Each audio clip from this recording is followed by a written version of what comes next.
One way to tell the difference between a downy and hairy woodpecker is by looking at their bill size.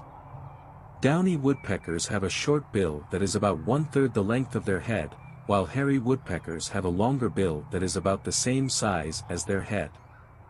The hairy woodpecker's bill is also more robust and chisel-like compared to the finer bill of the downy woodpecker.